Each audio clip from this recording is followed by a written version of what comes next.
whatever. But we were correct before I was telling my learned friend here that a projectile, like a can of Coke, a can of dog food, any sort of tin of anything or whatever on the back parcel rack in your car can be a killer. Sure.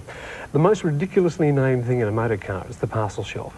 Purely because if you look at the things that we put back there, we make ourselves so vulnerable to being injured by the things that come off the rear parcel shelf.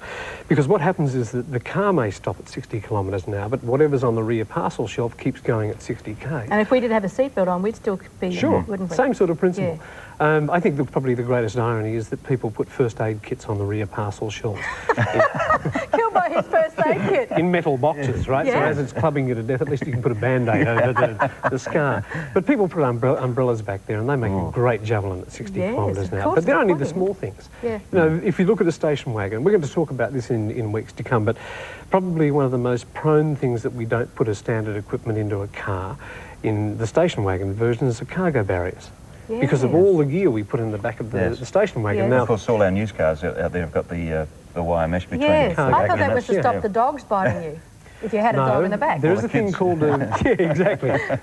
Yes, your family's a bit like mine, obviously. We put the kids in the back and the dog sits in the back seat because the kids are more dangerous than the dogs.